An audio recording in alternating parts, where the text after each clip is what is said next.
Nous sommes très heureux de vous accueillir sur nos plateformes pour un débat passionnant que nous allons mener aujourd'hui avec les équipes de Kedge Business School. La question qui va nous traverser, c'est de savoir où on en est de la question des ports et des corridors d'Afrique, que ce soit en termes de supply chain ou de logistique.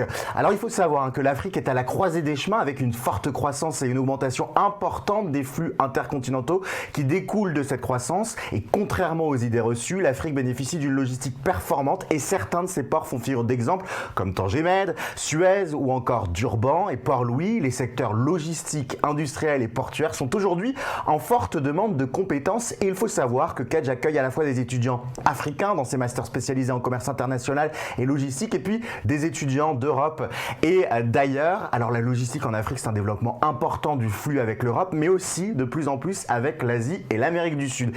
Et justement, on va essayer de comprendre un petit peu où on en est de ce secteur de la supply chain et de la logistique en Afrique. Quelles sont les opportunités pour vous pour étudier ou travailler dans ce secteur? Et pour en parler, eh bien, nous recevons des experts de cette thématique avec d'abord Alexandre Lavissière, il est professeur à Kedge Business School, Gwendal Moster qui est Business Development Manager à Parlim au Cameroun, Astrid Dohou, référente adjointe achat externalisé à SNCF Réseau et puis Quentin Petitjean, Opération Manager SA Advance Maritime Transport. Alors pour commencer ce débat qui va se révéler passionnant, j'aimerais que chacun se présente et nous parle aussi de son lien avec cette thématique de la logistique en Afrique. Commençons avec vous, Alexandre Lavissière. Est-ce que vous pouvez vous présenter en quelques mots et nous dire quel est votre lien avec cette thématique? Bonjour à tous. Donc, je suis Alexandre Lavissière, je suis professeur à Kedge Business School sur le campus de Marseille. Je suis donc professeur depuis plusieurs années dans les programmes logistiques de Kedge et j'enseigne le commerce international, les stratégies logistiques, le transport maritime. Et je suis moi-même diplômé d'ailleurs de Kedge et j'ai travaillé comme consultant pendant une dizaine d'années. Et durant ces années, j'ai travaillé avec pas mal d'opérateurs qui travaillaient en Afrique, mais également avec des gouvernements africains, que ce soit dans l'océan Indien, en Afrique de l'Ouest, Afrique du Centre, et puis beaucoup au Maghreb où je travaille souvent pour la Banque mondiale sur des problématiques logistiques. Oui, donc des thèmes qui me sont chers. Et alors, on va découvrir avec vous toutes ces thématiques. On est également, je le disais, avec Astrid Dohou. Bonjour, pareil, est-ce que vous pouvez nous présenter et nous parler de votre lien avec la logistique en Afrique ? Bonjour à tous, je suis Astrid Dohou, consultante achat à Meotech, qui est une boîte de conseil et je suis actuellement en mission pour le compte de la SNCF Réseau où je gère une partie de leur marché externalisé en travaux et en prestations intellectuelles. Je suis diplômée d'un Bac+5 à Kedge Business School où j'ai fait une formation axée commerce international, plus précisément en management maritime, transport logistique et tous mes stages et ma formation a été dans ce domaine. Gwendal Moster, bonjour. Pareil, même question pour vous. Racontez-nous un petit peu votre parcours et puis votre lien avec cette logistique africaine. Donc bonjour, Gwendal Moster. J'ai fait le master à Kedge il y a quelques années. J'ai ensuite continué dans l'offshore où j'étais en alternance, puis parti en VIE en Côte d'Ivoire dans le groupe Parlim, qui est donc une société d'ingénierie qui opère dans le secteur des énergies, mais particulièrement pétrole et gaz. Et donc j'ai rejoint le Cameroun cette année, en octobre 2020, pour prendre la direction de la filiale cet été. Et puis terminons avec vous, Quentin Petitjean, pour pareil, une présentation. Bonjour à tous. Donc Quentin Petitjean. Je suis actuellement directeur des opérations chez AMT SA, qui est une société de logistique pétrolière plutôt spécialisée dans l'oil and gas. Donc j'ai fait aussi moi ce même master en même temps que Gwendal. On a été ensemble dans la même classe et aujourd'hui donc j'ai commencé avec un VIE aussi chez CMA-CGM au Cameroun et maintenant je suis chez AMT. Alors moi, ce que je propose, c'est qu'on commence par un état des lieux assez rapide du secteur, mais complet, du secteur de la logistique en Afrique. C'est vrai qu'on peut avoir plusieurs idées reçues, et on le voit à travers les images qu'on vous diffuse, et puis à travers ce qu'on s'est dit. C'est un secteur qui est développé, où il y a beaucoup d'opportunités, c'est pour ça que vous y êtes. Si on parle de port, on peut commencer par focaliser sur la question des ports. On voit là un port conteneur. En Afrique, c'est l'une des particularités, c'est très développé. On a des infrastructures, on a du réseau, on a de la logistique. Je ne sais pas qui veut commencer sur cette question. Peut-être vous, Alexandre Lavissière. Quel état des lieux on peut faire de la situation des ports en Afrique pour commencer? Alors aujourd'hui, l'Afrique, c'est un des continents qui est en pleine croissance. Et donc, pour alimenter cette croissance et pour lier le continent avec le reste de la globalisation, on a des développements portuaires qui se sont faits depuis déjà plusieurs années. Et parmi ces développements, on a forcément des ports comme Tanger Med, qui est un port important de conteneurs et qui est un hub à la fois entre l'Asie et l'Europe, mais aussi entre la Méditerranée et le reste de l'Afrique. On a sur les 3 points, finalement, l'Afrique c'est un peu comme un triangle. On a trois points importants qui sont le Tanger, comme vous disiez tout à l'heure, Suez, qui est un autre point d'entrée, et puis l'Afrique du Sud, où on a des ports comme Durban, où il y a beaucoup de flux. Mais entre ces points, on voit qu'on a un développement qui se fait de plus en plus, notamment de flux sud-sud. Donc à la fois Asie, Afrique de l'Est, mais aussi de plus en plus Afrique de l'Ouest et du Centre, avec soit l'Amérique du Sud, soit vers le Maghreb. Et donc là, on a des développements, on a tout un tas de projets qui sont à Mombasa, à Kribi au Cameroun, des développements portuaires à Abidjan ou à Dakar aujourd'hui ou à Pointe-Noire, où on a des forts investissements, et notamment des investissements soit de pays occidentaux ou des joint ventures ou des partenariats publics-privés, et aussi avec la Chine qui investit de plus en plus dans ces pays. Quentin Petitjean, vous travaillez plus particulièrement dans le secteur maritime et des transports. Comment vous définiriez un petit peu ce que vous observez au quotidien sur la question des infrastructures, sur la question des développements aussi technologiques qui accompagnent ces grands ports? Qu'est-ce que vous observez, vous? Je vais plutôt orienter ma réponse sur le Cameroun que je connais un petit peu plus et que je pourrais plus détailler. Aujourd'hui au Cameroun, on a 2 ports qui sont là pour desservir l'Afrique centrale, à savoir le port de Douala, historique, et maintenant un petit peu plus nouveau, le port de Kribi, qui est opéré par CMA CGM et ainsi que Bolloré. On voit qu'en termes d'infrastructure, il y a avec le port de Kribi une certaine modernité qui s'opère, avoir une meilleure connexion entre le port lui-même afin de le désengorger et l'intérieur du pays camerounais, mais aussi de la sous-région Tchad et RCA, avec aussi des volontés d'investir un petit peu plus, notamment sur des connexions ferroviaires qui vont se faire sur le port de Kribi. Ensuite, on voit que Kribi est juste un exemple parmi les autres ports africains, des ports comme Dakar, comme celui aussi du Kenya à Mombasa avait déjà compris que le ferroviaire avait une place importante dans le désengorgement de ces ports-ci, afin de servir au plus rapide les importateurs. Donc une certaine modernité. Et alors qu'on comprenne bien, vous par exemple, concrètement, votre rôle, il va se situer où au sein de ces grands espaces maritimes ? Alors, chez AMT, actuellement, on va pas réellement avoir... on va être juste utilisateur de ces ports nationaux dans cette logique d'import-export de marchandises pour nos clients. Donc, on va être plus client, et on voit comment une certaine aisance sur le port de Kribi notamment. Gwendal, ça fait partie des investissements qu'il y a sur toutes ces infrastructures pour la modernité, pour permettre un développement. On le voit sur les images qui défilent. C'est un enjeu majeur, vous que vous avez d'un point de vue business, de travailler avec des espaces qui sont comme ça au cœur de la modernité. Exactement, puisque moi, comme je l'ai dit avant, moi je n'opère pas vraiment dans la logistique, mais je suis plus client de cette logistique-là.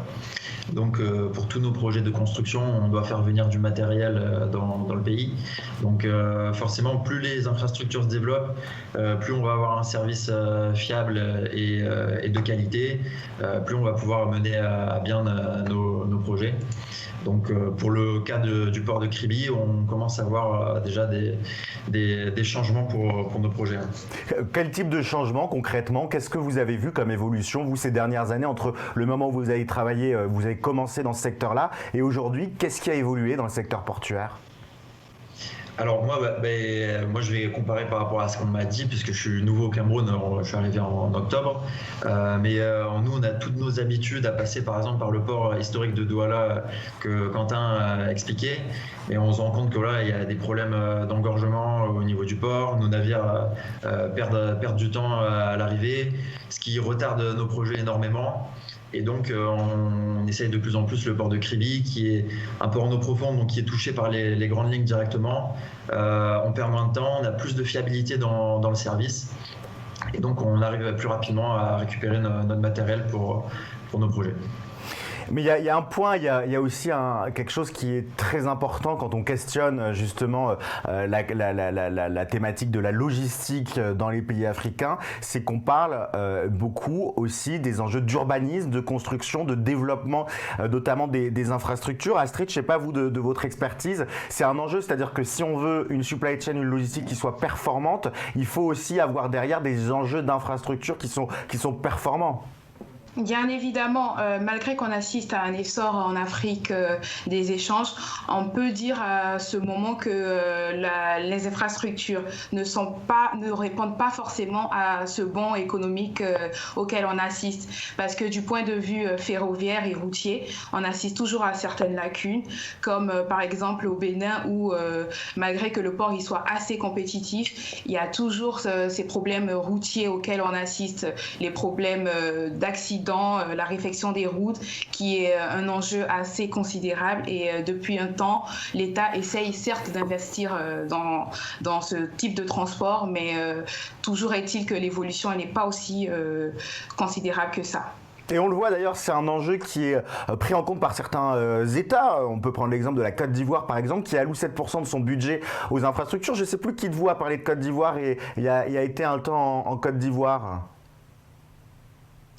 C'était pas moi, je pense que c'était monsieur Quentin. Ouais, je sais pas. Ouais, c'était vous, Quentin? Non, c'est Gwendal. Gwendal qui était en Côte d'Ivoire. C'est vous, Gwendal, qui avez un peu expérimenté la Côte d'Ivoire dans le cadre d'un VUE, c'est ça? C'est ça, j'ai expérimenté la Côte d'Ivoire pendant 1 an, et j'étais au premier plan puisque j'étais sur un projet où on refaisait toutes les connexions pétrolières aux appontements du canal de Vridi. Donc on voyait passer justement tous les navires devant nous. Et ces enjeux de route notamment, vous y étiez sans doute à l'époque du gouvernement Ouattara, j'imagine? C'est toujours le gouvernement Ouattara qui... Oui, tout à fait. Vous y étiez déjà à cette époque, mais pas avant. On a vu un véritable développement, je le disais, 7% de budget sur les infrastructures. Vous l'avez expérimenté concrètement? Ah oui, vraiment, les chantiers de route en Côte d'Ivoire, le nombre d'entreprises de BTP qui a surgi est assez impressionnant. Là encore, j'ai vu un article récemment où ils annonçaient le nombre de kilomètres qu'ils voulaient bitumer dans le pays. Donc c'est vraiment un enjeu majeur pour le gouvernement Ouattara. Alexandre, quand on parle donc d'infrastructures, de logistique, il faut aussi parler de ces infrastructures, de ces routes. C'est finalement quelque chose qui se passe en même temps, c'est un double jeu qui se profile. D'un côté, on déploie de nouvelles infrastructures logistiques, on modernise les ports, on crée des corridors, on va y revenir. Et de l'autre, il faut moderniser aussi les infrastructures routières, les infrastructures portuaires ou ferroviaires qui sont existantes. C'est important. Oui, tout à fait. On a plusieurs phénomènes. En fait, on a le fait que les ports sont des ports qui sont historiques, surtout sur l'Afrique de l'Ouest, comme on l'évoque. On a des ports comme par exemple Abidjan, qui est quand même sur une espèce de lagune, et donc qui est un peu enclavé. Il y a très peu, il y a deux points d'entrée, de sortie du port, d'un point de vue terrestre.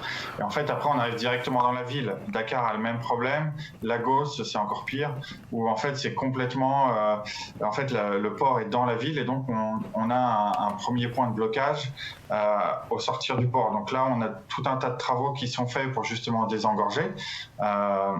Et puis ensuite, on a des routes et des infrastructures qui vont chercher loin, parce que tous ces ports aussi sont des ports d'entrée et de sortie des pays enclavés. L'Afrique a 16 pays enclavés, et donc ces pays n'ont pas d'accès à la mer. Et quand on voit le Burkina, c'est assez rigolo. Moi, dans mes cours aux étudiants, je montre des photos où dans tous les pays côtiers, on dit voilà, on est le port du Burkina. Et quand on est au Burkina Faso, il y a carrément des pancartes partout de pubs en disant Abidjan, passez par Abidjan, le port du Burkina, passez par Lomé, passez par Tema, etc. Et donc ça, c'est un enjeu important parce qu'il y a un marché, que ce soit au niveau du Mali, du Niger, du Burkina, de la Centrafrique, Tchad, RDC, dont on parlait tout à l'heure. Et puis sur tout ce qui est Afrique de l'Est, on a aussi l'Ouganda, les pays des lacs, qui sont aussi des pays enclavés et qui donc cherchent à avoir un accès sur la mer. Et donc, être capable de fournir un corridor vers ces pays-là, vers ces marchés, c'est aussi un enjeu de développement pour les ports et pour la logistique. Si vous nous rejoignez en direct sur Campus France Live, je vous rappelle qu'on est avec Kedge Business School pour parler des enjeux portuaires, d'infrastructures et de corridors dans les pays d'Afrique. N'hésitez pas bien sûr à nous poser toutes vos questions, que ce soit sur ces enjeux-là qui sont des enjeux passionnants, et on va revenir dans quelques instants sur la question des défis aussi, parce qu'on fait un petit peu l'état des lieux de ce qui existe avec ces ports modernes, ces infrastructures qui le sont parfois un peu moins, et donc cette espèce de dualité entre d'un côté une volonté de développement, de modernité des ports, mais de l'autre des infrastructures qui ont du mal à suivre, sauf dans des pays, on le disait, comme la Côte d'Ivoire, qui investissent massivement dans ces infrastructures routières, maritimes, dans des infrastructures aussi de transport ferroviaire.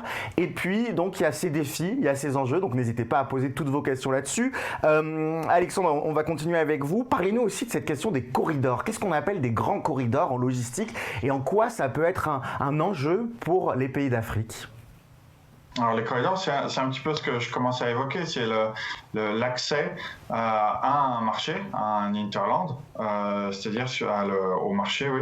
Et donc les particularités qu'il y a en Afrique, c'est justement que ces corridors vont d'un pays à un autre, et donc on a notamment ces pays enclavés pour lesquels il faut des corridors. Donc c'est-à-dire que une fois qu'on est arrivé au port, il faut pouvoir accéder à l'intérieur du pays, et donc c'est pas toujours évident, parce qu'il nous faut des routes, du chemin de fer et des infrastructures douanières aussi parfois, où on va avoir des frontières à passer, si je prends l'exemple du Mali, par exemple, ils ont un port franc qui est dédié dans le port de Dakar, où vous avez directement, c'est une espèce d'enclave malienne au Sénégal, et donc en fait c'est pour faciliter les flux entre ces deux pays, et donc c'est une forme de corridor douanier. Donc en fait le corridor, ça va être une voie d'accès pour la logistique, que ce soit des flux physiques, des flux d'informations et parfois des flux financiers également. Ça veut dire, Quentin, que qui s'intéresse à la logistique, qui s'intéresse à la supply chain, qui s'intéresse à cette question des corridors, doit à la fois avoir des enjeux très liés à la technique, aux infrastructures, mais aussi des enjeux politiques pour savoir comment faire transiter d'un pays à l'autre, essayer de savoir comment ces flux peuvent être gérés. Quentin, c'est très complet ce secteur, et vous, au quotidien, j'imagine que vous l'expérimentez, cette complétude. Oui, clairement. C'est aussi, ce sont des besoins vitaux pour les pays enclavés. Si on prend simplement l'exemple pour l'Afrique centrale du Tchad et de la RCA, le Cameroun est si ce n'est essentiel pour les importations et exportations de ces deux pays. Ils essayent justement de sortir un peu, du moins, ils réfléchissent à vouloir sortir du joug camerounais en passant par le Soudan. qui lui a le Soudan une connexion directe avec la mer Rouge, et donc aussi peut être intéressant sur les échanges notamment européens ou asiatiques, puisque se situe directement donc, vers l'entrée du canal de Suez. Donc oui, c'est clairement nécessaire, et il faut bien être au courant. Ouais. Astrid, vous qui travaillez au quotidien sur toutes ces thématiques d'export, d'import, c'est quoi les enjeux, les défis, les difficultés que vous pouvez rencontrer et les problématiques concrètes sur lesquelles vous allez travailler au quotidien ? Ça sera plus sur le coût du transport, vu que niveau transport ferroviaire et routier, on assiste à assez de problèmes, ça sera plus à ce niveau-là. Ça va impacter sur le coût du transport, les délais de livraison, et aussi certains mots qui ralentissent l'Afrique, on va dire la corruption, et les modes de transport qui ne sont pas souvent adéquats. Donc ça va faire qu'il peut y avoir des accidents, et on essaye de faire avec ces problèmes et pour répondre aux besoins du client final, mais c'est assez compliqué, oui. Quand vous parlez des thématiques de coûts liés au transport, c'est quoi ? C'est qu'il y a encore un manque de structures prêtes à vous accompagner, à vous accueillir localement, ou c'est que les structures en place ne sont parfois pas faites aux gros enjeux ? Parce que quand on parle d'export, d'import, vous, à votre niveau, ça va être quoi, par exemple, comme type de matériel ? Ça sera du matériel de construction, puisque en travaux, ça sera plus l'aménagement des gares, et ça sera vraiment du matériel de construction.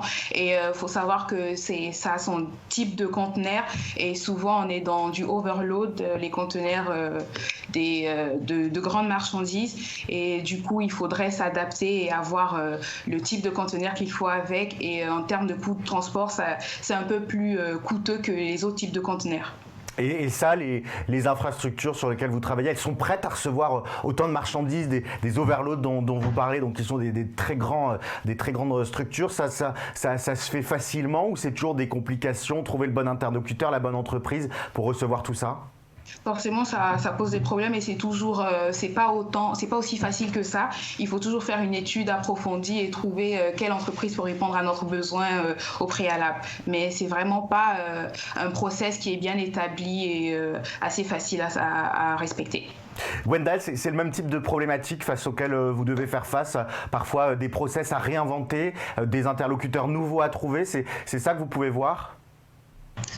Oui, et je rejoins totalement Astrid et Quentin, puisque si on prend un exemple concret, nous on vient de compléter un projet où on a construit un dépôt clé en main au Tchad. Donc on a dû faire venir énormément de matériel, plus d'une centaine de conteneurs, et donc comme dit Quentin, on est passé par le Cameroun forcément, et donc on a dû trouver des partenaires ici logistiques qui pouvaient acheminer tout le matériel jusqu'au Tchad, en passant à travers les blocages qu'on peut rencontrer, comme la corruption, les contraintes sur la route, etc. Donc c'était une grosse problématique logistique. Oui, pardon. Non, je vous en prie, continuez. Et l'autre point pour lequel les pays comme le Cameroun sont importants pour les pays enclavés, c'est également sur l'approvisionnement ou l'export de produits pétroliers. Puisque encore, si on prend l'exemple du Tchad, le seul moyen pour le Tchad de commercialiser et donc de tirer profit de ses ressources, le pétrole, c'est via un pipeline qui existe entre le Tchad et le Cameroun, donc qui relie un terminal d'export à Kribi. Ça veut dire aussi, de ce que j'entends, de ce que vous me dites, Gwendal, que votre profession, finalement, par rapport à parfois des univers dans lesquels on peut l'expérimenter, la logistique, où on a des process qui sont validés, où finalement on est là pour faire valider et respecter les process et faire du contrôle de qualité, vous, si je comprends bien, vous êtes obligé de vous réinventer en permanence, d'essayer de comprendre et de mettre ensemble tous les enjeux pour arriver à la meilleure des solutions. Oui, après on s'appuie sur des partenaires, des professionnels de la logistique. On peut prendre l'exemple d'AMT sur qui on s'appuie actuellement au Cameroun. Donc on le fait pas nous-mêmes puisque c'est pas notre métier, mais on est obligé forcément, comme le disait Astrid, de consulter nos différentes entreprises et de s'assurer vraiment qu'elles vont pouvoir accomplir le service, parce qu'on sait que le service ne sera pas aisé à accomplir. On va prendre déjà des premières questions du chat. inbox qui arrivent et vous continuez bien sûr à nous les envoyer, que ce soit sur Facebook, que ce soit sur YouTube pour ce live autour des grandes questions de la logistique en Afrique. Une première question peut-être de Sab qui nous demande si le marketing joue un rôle dans la logistique et la distribution à l'international. Quel est peut-être le croisement qu'il peut y avoir entre les deux? Je vous pose la question, Alexandre. Est-ce qu'il y a, qui s'intéresse à l'univers de la logistique, doit-il forcément s'intéresser aussi à des enjeux de marketing? Oui, en fait, la logistique, en tant que discipline, déjà, ça vient à la fois des gens de production qui ont dû gérer leur stock, gérer les approvisionnements, optimiser la chaîne logistique, et de l'autre côté, du marketing qui doit faire en sorte que, en fait, ce qui est promis, ce qui est vendu au client doit être acheminé, arriver, comme on dit, right place, right time, right price, etc. Et donc, en fait, tout ça, ça fait qu'il y a une influence importante du marketing. Si je prends un exemple extrême, j'ai travaillé avec une étudiante sur un projet d'entreprise de e-commerce au Cameroun. Et en fait, on voit qu'ils ont tout un tas de problématiques liées au marketing, à ce que réclament les clients. Et en fait, c'est le même type de problématique finalement qu'il y a en Europe ou en Afrique ou en Amérique ou en Asie. Mais donc, il y a ce lien entre le besoin du client, la demande du client, qu'il faut connaître, qu'il faut maîtriser, à laquelle il faut répondre, savoir ce à quoi il faut répondre, ce à quoi il ne faut pas forcément répondre. Et donc, la logistique vient après en support pour offrir une proposition et de la valeur ajoutée qui sera vendue après par le commercial. Donc, en fait, le marketing, c'est toujours en lien avec la logistique. Donc c'est finalement un croisement des deux et la logistique est là aussi pour répondre à des enjeux et à des défis du marketing. Autre question qui nous est posée sur le chat et si vous nous rejoignez, n'hésitez pas à faire de même et à poser toutes vos questions. On est là déjà pour vous permettre de découvrir ce secteur qui est passionnant, celui de la logistique, de la supply chain, du commerce international aussi, on le verra dans quelques instants. Pour savoir quels sont les défis, c'est Saïd qui nous demande ça, quels défis ça représente les corridors? On l'a dit, c'est ces lieux de passage d'un pays à l'autre. L'un des défis, on le disait, c'est l'infrastructure. Alexandre, quels peuvent être les autres défis liés à ces corridors? Bon, on a des défis organisationnels. Après, c'est un peu ce qu'on disait. Donc, il y a le fait de passer une frontière. Donc, on a des douaniers. Donc, on a des complexités en termes d'administration. Et puis, après, c'est tout ce qui va être justement compétences et humain.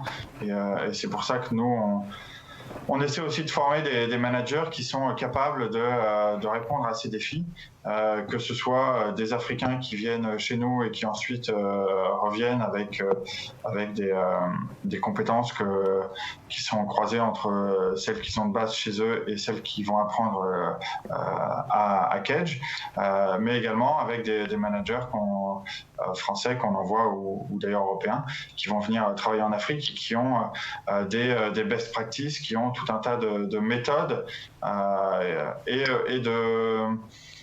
de bons réflexes aussi pour travailler sur ces marchés-là. Alors on va continuer à explorer ces secteurs-là. On a fait un rapide état des lieux de ce qu'était le secteur de la logistique, de ce qu'était le secteur des ports, des corridors aussi. On va passer maintenant à des questions plus liées aux défis qu'il y a, qu'on a commencé à aborder, mais dans lesquels on va rentrer concrètement pour vous montrer aussi quelles sont les opportunités sur lesquelles vous pourrez travailler concrètement dans le futur. Et puis on terminera par la question de savoir comment Kedge peut vous accompagner à travailler dans ce secteur et à accompagner ces défis. Pour entamer cette question des défis logistiques, il y a un chiffre qui est plutôt intéressant et qui peut intriguer, c'est que seuls 22% des habitants d'Afrique reçoivent leur courrier directement chez eux et le reste doit souvent se déplacer dans des grands centres de courrier pour le récupérer.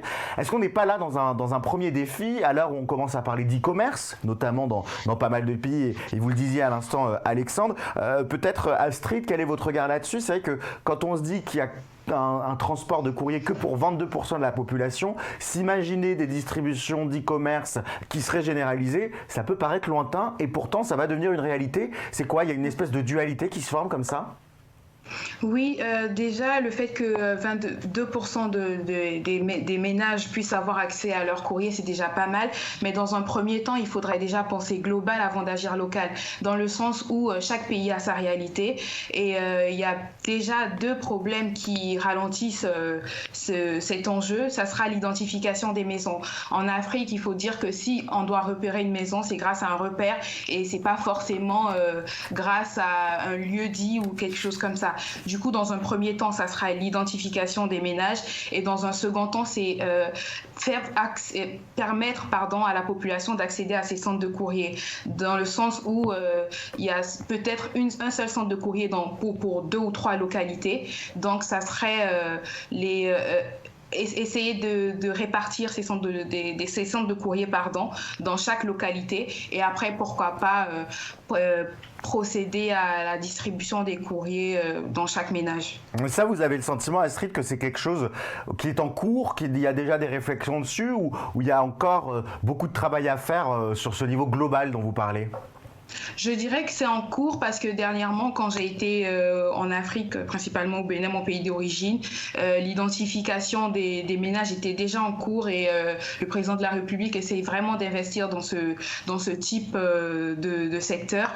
Et je pense que il en est de même pour tous les pays d'Afrique et c'est vraiment en bonne voie. Ce défi de ce niveau de service, Quentin, vous aussi, c'est quelque chose que vous observez. Il y a quoi d'autre comme gros défi qu'il faut régler avant de commencer à traiter d'autres enjeux majeurs ? Bon, la liste ne serait pas exhaustive et compliqué un peu de répondre à ça puisque ça dépendra donc de la gouvernance de chaque pays, de la priorité de chaque pays, donc assez complexe de répondre à cette question. Ça dépend, mais en tout cas, peut-être pour prendre la question différemment, qu'est-ce qui vous a poussé, vous, plus particulièrement, à aller dans ces pays-là ? Est-ce que, justement, c'est parce que vous sentiez qu'il y avait un potentiel de développement, un potentiel d'action aussi ? C'était ça qui vous a guidé ?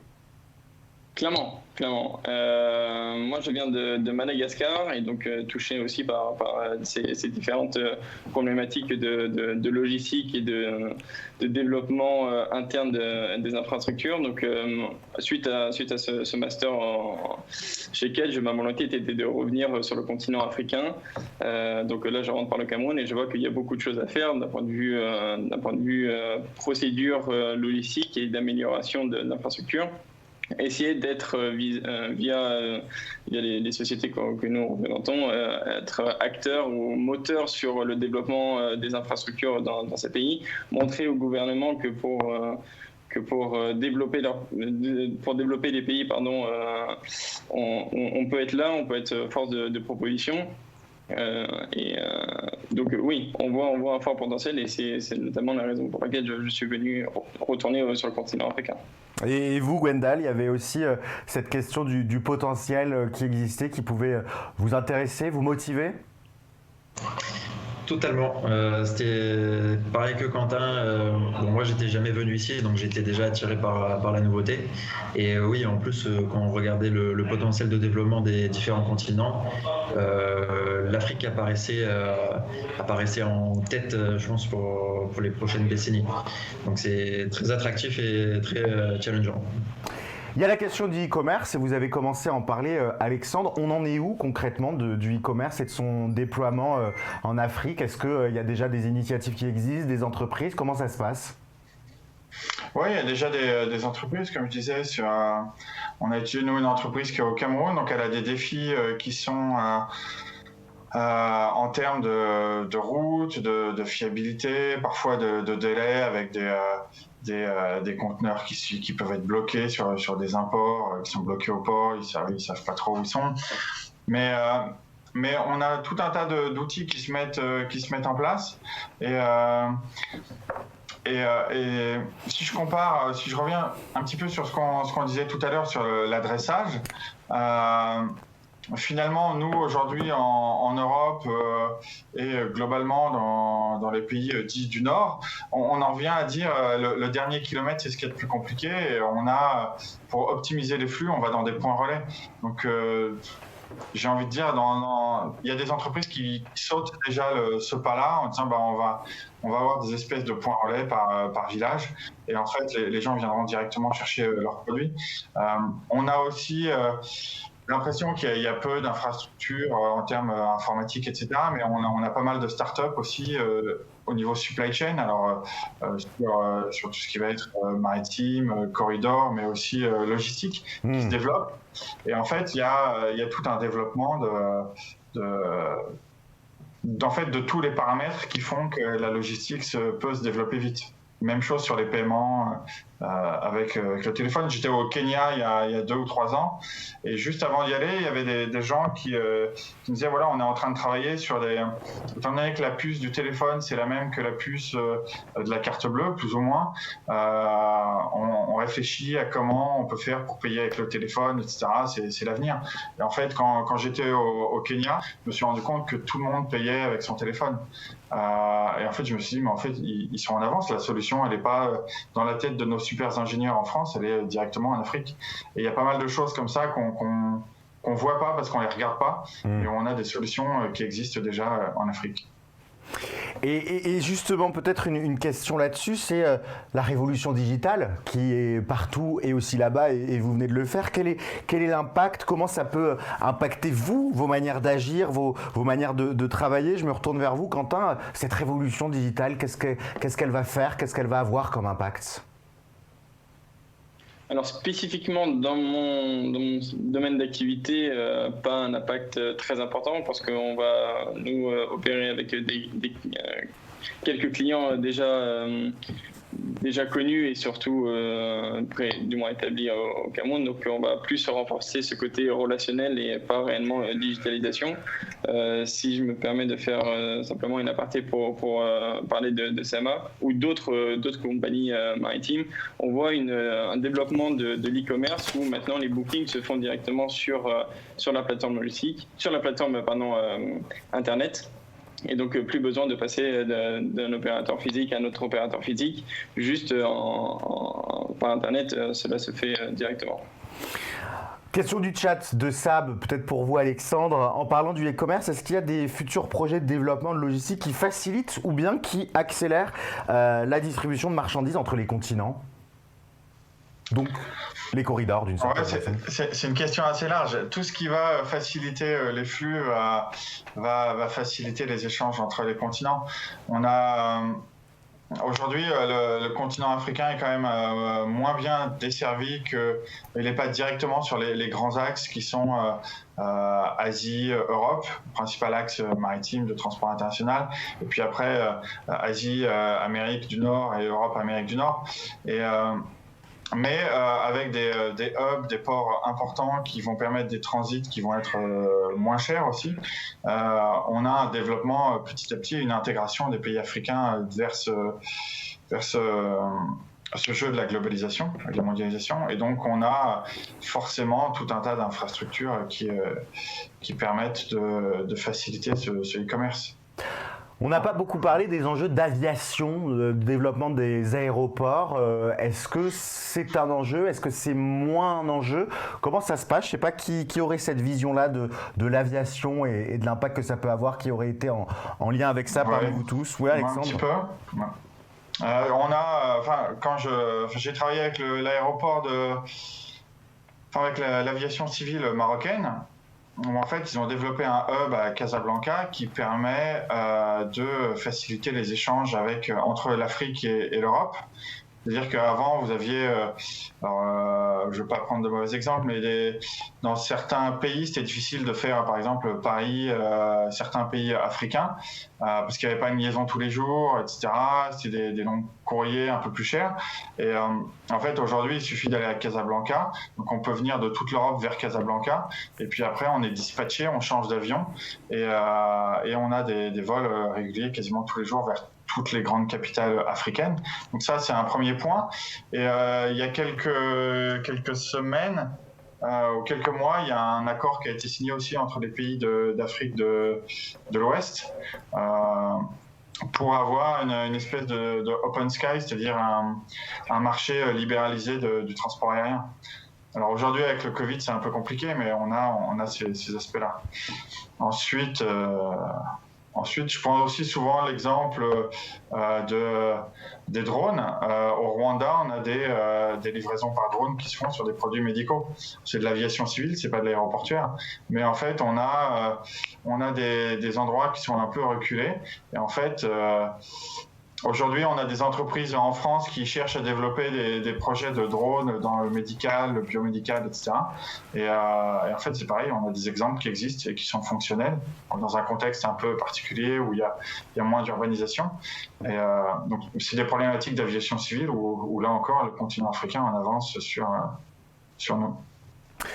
Si vous nous rejoignez dans ce camp... Oui, je vous en prie, je ne sais pas qui voulait prendre la parole, mais allez-y. Oui, c'est moi, excusez-moi de vous interrompre. Aucun problème. Je voulais juste poser une question sur cette nouvelle technologie de livraison de médicaments en drone au Rwanda. C'est sous impulsion privée ou publique ? Bonne question, je sais plus, mais on a 2 projets en même temps. Donc, il y en a un qui est peut-être public. Mais en tout cas, il y a des entreprises qui se développent. Mais ça fait déjà 4-5 ans qu'il y a des livraisons pour des produits médicaux. Là. D'accord. Et donc, qui sont... mais j'imagine que ça va donc augmenter le prix de la livraison au dernier kilomètre. Qui supporte ce coût-là, justement ? Est-ce que c'est l'État qui répond à ce delta de cette livraison par drone ou c'est purement de la philanthropie ? Non, ça doit être l'État qui répond. C'est dans des cas d'urgence pour alimenter des hôpitaux ou des zones dans lesquelles il y a des pénuries. Et donc, en fait, c'est livré par drone parce que c'est moins accessible et puis le drone est plus rapide. Ou quand il n'y a pas de piste ou que la piste est compliquée, le drone est finalement plus pratique. Et plus rapide. Ça répond à l'urgence, donc il y a un coût d'urgence qui est en effet supporté par les prestataires. Le fact-checking en temps réel vient de nous indiquer que c'est une start-up américaine qui s'appelle Zipline qui développe ça, notamment avec près de 26 000 vols par an, que ce soit pour des médicaments. Et ça s'est accéléré pendant le confinement parce que justement, il y avait encore moins de transport. Donc ça a l'air d'être une initiative privée, mais qui est soutenue en partie par les gouvernements. Donc voilà, c'est un exemple concret de ce qui peut se faire. Et c'est des choses qu'on n'a pas parce que, et c'est peut-être un point sur lequel on peut accentuer, c'est que les besoins locaux dans ces pays-là sont des besoins qui sont différents. La livraison par drone de médicaments quand il y a des pharmacies assez régulièrement est peu intéressante, alors que là, ça répond à un vrai besoin. C'est ça aussi que vous devez faire au quotidien. Gwendal, par exemple, c'est vous demander, vous adapter aux enjeux locaux plus que de réfléchir avec des enjeux que vous auriez eu dans votre vie en France. Oui, il ne faut pas penser de manière scolaire uniquement. On a eu un très bon enseignement à Kedge, dont je remercie l'école. Mais quand on est ici, forcément, il faut savoir se réinventer, il faut savoir écouter également les conseils des personnes qui sont ici, qui connaissent le pays, tout fonctionne par le relationnel, le réseau. Donc ils ont forcément des combines, des habitudes, des choses qui ont déjà marché. Et donc on est obligé totalement de se réinventer et d'écouter les personnes qui connaissent localement. On pourrait presque dire, Quentin, qu'il y a une forme de remise à niveau quand on arrive, quand vous avez commencé votre premier VIE. Alors vous connaissiez déjà l'univers de Madagascar, donc vous n'étiez pas pris au dépourvu, mais il y a comme ça une espèce de remise à niveau dans le pays dans lequel on est, avec ses enjeux, ses défis, ses coutumes, ses habitudes. Tout ça, c'est des choses qu'il faut apprendre et qui sont peut-être pas des choses qu'on a en tête dès qu'on arrive. Ah, clairement, il faut avoir un esprit suffisamment large pour accueillir toute forme d'apprentissage. Clairement, c'est au jour le jour qu'on apprend. Toute expérience passée est bonne à prendre, mais sur le local, on verra qu'il y aura toujours des choses à apprendre et que malheureusement, dans les livres, on ne peut pas apprendre. On va parler justement de cette question de la formation. Si vous nous rejoignez, bien sûr, que ce soit en direct ou en replay, bienvenue déjà dans ce Campus France Live. On parle de la question des ports et des corridors d'Afrique et plus spécifiquement de la supply chain et de la logistique et de la manière dont tous ces réseaux de transport sont structurés et des enjeux qui existent également, on l'a vu, des enjeux de développement, des enjeux de déploiement, des enjeux de modernisation, mais aussi certaines choses qui sont déjà bien avancées. On va parler tout de suite de la question de la formation. Juste avant avant ça, on a un petit teaser vidéo justement qui va vous expliquer comment à Kedge Business School on travaille sur ces questions, sur tout ça. On se retrouve juste après pour parler des formations qui vous aideront à être les acteurs d'aujourd'hui et de demain dans ces secteurs. In today's world, finding the right chance and turning convictions into actions. We will not let the world change without us. We will transform it. Experience after experience, we evolve, guided by our conscience. Our creativity is our strength. Our ideals, our pride, our values, our wealth. We are the new school, Kedge, the school where opening our minds opens us up to the world. The school where sharing starts with listening, where shaping our vision is about confronting perspectives, where curiosity is a driving force, where utopia come true, and where we become responsible together. The school where the next generation comes to life, our generation. And where we gear up to build the future we believe in. Kedge. Discover, decode, do.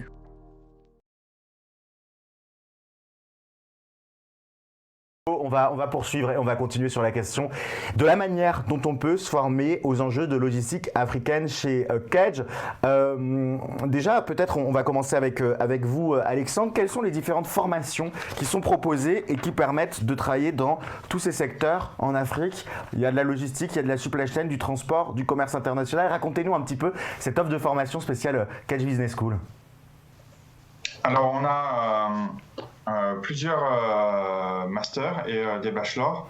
Donc, pour commencer par les bachelors, on a 2 bachelors, dont un qui a une spécialité à Marseille sur la logistique et commerce international. Donc, c'est déjà une première porte d'entrée qui permet à certains étudiants d'aller directement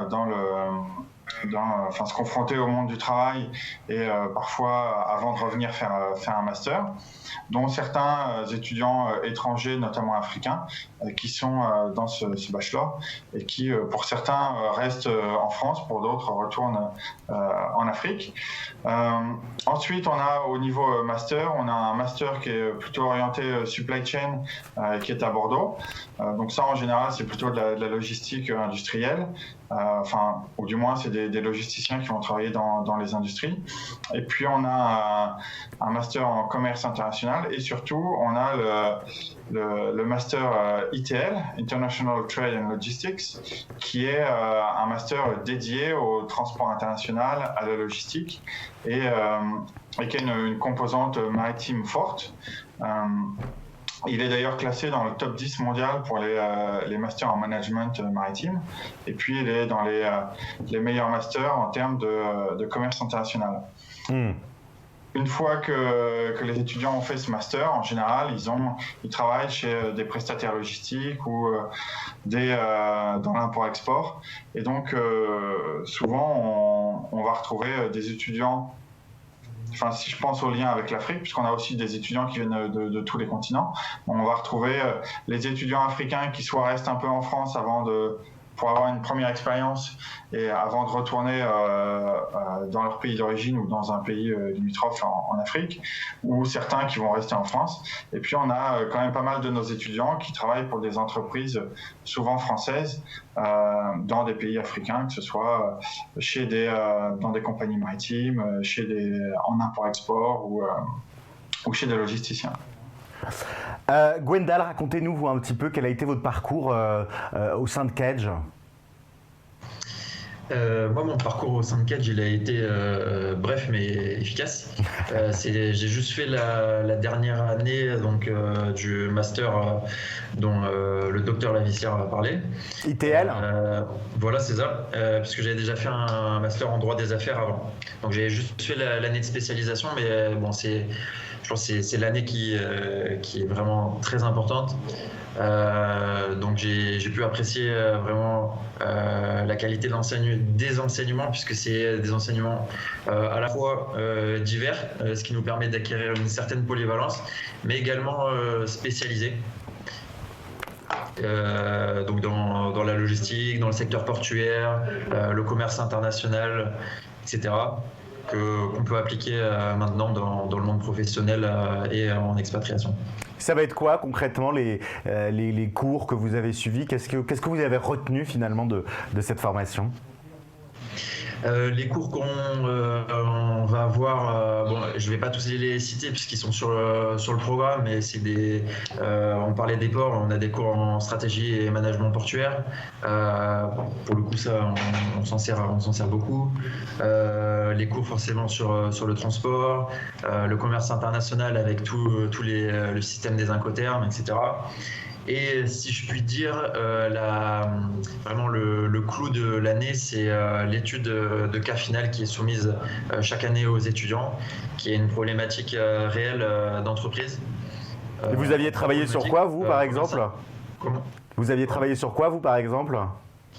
Moi, j'avais travaillé, c'était sur une problématique d'un transitaire qui cherchait à se développer à l'international.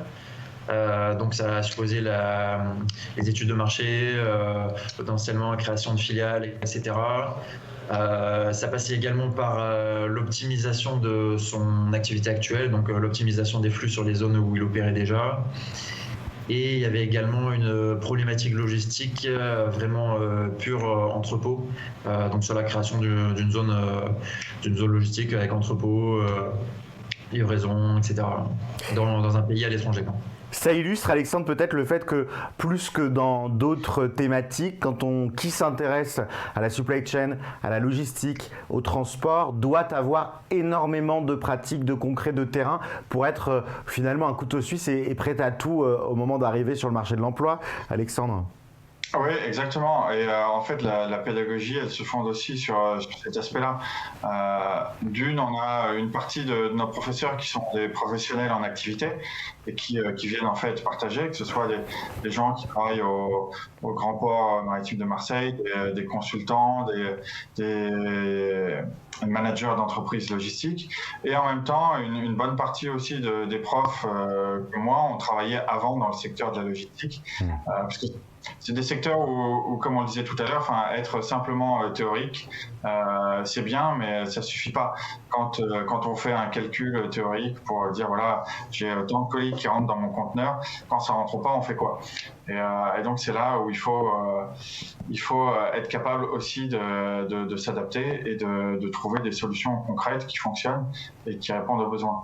Donc à la fois on forme les étudiants à avoir les bonnes méthodes, les bonnes pratiques, mais aussi le bon état d'esprit pour pouvoir s'adapter et répondre aux problèmes. Quentin, vous, dans le cadre des études que vous avez menées, j'imagine que vous aviez énormément de profils différents parmi vos camarades. C'est des formations qui sont ouvertes à tous, à toutes les volontés, à toutes les nationalités. Racontez-nous un peu ce beau mélange qui était dans votre promotion. Je crois que vous avez fait aussi le Master ITL. C'est ça, exactement. Écoutez, il y a eu dans ce master, on a eu la chance d'avoir donc plusieurs profils, comme celui notamment de Gwendal, qui venait pas vraiment de la logistique pure. Beaucoup d'intervenants, donc en tout cas beaucoup d'étudiants qui venaient de commerce international, qui voulaient avoir cette spécialité de maritime, rentrer vraiment dans ce domaine de la logistique avec un grand L. Mais aussi on avait des juristes, on avait des apprentis avocats en plus, donc c'était intéressant. Et vous, qu'est-ce qui vous a particulièrement poussé vers cette formation? Vous aviez quelle formation d'origine? Alors moi j'ai commencé avec un BTS logistique et transport, ensuite une licence professionnelle en droit maritime. Et ensuite, il y a eu la grande question, est-ce que je poussais plutôt dans le droit maritime et le juridique, ou plutôt dans cet aspect commercial? Et cet aspect commercial a gagné vis-à-vis du juridique. Et donc voilà.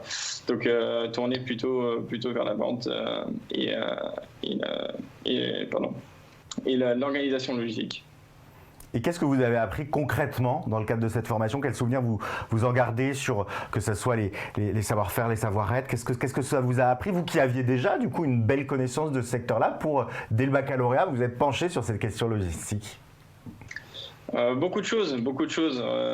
D'abord du savoir avec notamment des différents cours qu'on a eu sur la stratégie portuaire, intéressant puisque peu étudié dans dans mon programme antérieur. On avait aussi donc rentré plus dans le détail dans le droit maritime, à savoir les différentes conventions internationales qui régissent un peu le commerce international et surtout maritime, et aussi beaucoup de savoir-être sur les soft skills. Aborder, pardon. Les fameux soft skills. Exactement, les fameux soft skills chers à Kedge, qui ont pu notamment m'aider sur appréhender et tenter de maîtriser le monde international. Et de votre côté, Astrid, ça a été quoi votre parcours à Kedge? Racontez-nous aussi, ça permet de faire l'éventail de tout ce qu'il est possible de faire à Kedge dans ces secteurs-là. J'ai fait mes 5 ans à Kedge, je vais dire, dont les 4 à Dakar, dans une école partenaire à Kedge, BEM Bordeaux. Et ensuite, ma dernière année à Marseille, qui était vraiment axée management maritime et transport international. Et je rejoins Gwendal dans ce qu'il a dit sur le process de formation. C'était plus des études de cas, où on était vraiment appelé à faire des études de terrain, des études de marché, et s'adapter à la réalité du pays dans lequel on devait s'installer, et des moyens logistiques, et prendre en compte tous les process et les moyens à mettre en œuvre pour réussir l'installation de notre filiale. Et ça veut dire concrètement que... alors non, une autre question que je vais mieux formuler. Alexandre, c'est des formations qui sont dédiées, ouvertes pour l'international ? Oui, c'est ouvert à l'international. Donc, comme je le disais, on a beaucoup d'étudiants qui viennent de l'étranger. On a les cours qui sont souvent en anglais. Moi, quand je donne cours, on a au moins une quinzaine de nationalités différentes en face de nous. Et donc, rien que ça, c'est déjà faire des travaux de groupe avec des étudiants qui viennent de pays différents. On a des cultures différentes, des approches différentes. C'est déjà un premier entraînement à la vie réelle quand on va travailler à l'international. Ensuite, on a aussi des profs qui sont étrangers. Donc en fait, on a à la fois des étudiants qui viennent de l'étranger, on a des profs qui sont à l'étranger, on a une filière qui est assez tournée vers l'étranger aussi. Donc en fait, on a tout ce qu'il faut pour travailler à l'international. Et on a beaucoup d'étudiants qui ont l'appétence à travailler à l'international, que ce soit en Europe, en Afrique, en Asie ou sur d'autres continents. Basile nous demande sur le chat comment s'inscrire dans l'école et dans ses formations. Alors je vous retourne la question, Alexandre. Ça va être quoi la marche à suivre pour celles et ceux qui nous ont regardés aujourd'hui et qui ont envie de poursuivre cette découverte du monde de la logistique, du monde aussi du transport international? Comment s'inscrire? Quelles sont les étapes clés? Alors on a en général, pour Kedge, il suffit d'aller sur le site internet de l'école, kedge.edu. On va avoir toutes les informations pour savoir quand s'inscrire, à quoi s'inscrire, les différentes plaquettes des filières. Et puis, concrètement, pour le Master ETL, il y a un dossier. Donc, on envoie une demande de dossier. En ce moment, on est en train de faire passer des oraux. Une fois qu'on a été sélectionné sur le dossier, on passe un oral pour rentrer dans le programme. Et donc, c'est souvent avec des profs du programme ou des intervenants qui viennent aider à la sélection des étudiants. Gwendal, on va parler un petit peu des opportunités d'emploi. Vous, une fois que vous avez été diplômé, comment ça s'est passé? Il y avait pléthore d'offres. C'est des secteurs qui recrutent à l'international. Enfin, est-ce que vous aviez un peu des doutes, des appréhensions, ou est-ce qu'au contraire tout était fluide sur le recrutement? Moi, je ne sais pas si c'est un bon exemple, mais il y a également la possibilité de faire le programme en alternance, que moi j'ai choisi, Quentin a fait également. Et donc, en fait, quelques mois déjà avant la fin du programme, j'avais déjà signé dans l'entreprise parmi laquelle j'ai effectué mon alternance. Donc, j'ai pas eu vraiment cette situation de me retrouver sur le marché du travail à la sortie de la formation. On arrive à la fin de ce live qui nous permet de découvrir ces enjeux de supply chain et de corridors de transport liés aux pays d'Afrique. J'ai envie, pour conclure, que chacun s'adresse à l'audience qui nous regarde aujourd'hui, qui se pose des questions, qui se dit est-ce qu'il faut que je me lance, est-ce qu'il y a des défis aussi, ou des personnes qui sont installées en Afrique qui ont envie d'aider au déploiement et au développement de ces infrastructures. Quel dernier message, en fait, finalement, en guise de conclusion, vous avez envie de transmettre à l'audience? Commençons par vous, Astrid. Je dirais qu'il faudrait se lancer parce qu'au départ aussi, avant d'arriver ici à Marseille, j'avais un peu d'appréhension parce que la formation était en full English et je me disais que ça serait un peu compliqué, mais franchement ça a été et Kedge a beaucoup aidé de par les formations et l'intégration avec les camarades de classe et suite à la formation, ça n'a pas été très compliqué pour moi de trouver mon chemin et de trouver une opportunité ici en France et plus tard bien sûr en Afrique. Donc franchement, ça serait une grande opportunité de se lancer quand on a vraiment envie d'atteindre ses objectifs. Oui. Même question pour vous, Gwendal. Pareil, lancez-vous, c'est une bonne formation et ça permet ensuite de soit travailler en France comme Astrid le fait ou de travailler à l'international en Afrique ou sur d'autres continents comme on le fait avec Quentin. Quentin, pareil, quel message vous auriez envie de passer à notre audience qui nous regarde en ce moment?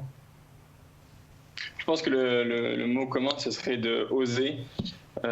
Oser à franchir le pas, oser à investir dans soi. Via ce programme, c'est aussi un éveil donc à l'international, ou en tout cas à des enjeux internationaux avec des interventions plutôt intéressantes grâce à des acteurs en activité qui nous offrent leur expérience, grâce au corps de professeurs et aussi donc purement à l'enseignement donné lors de ce programme.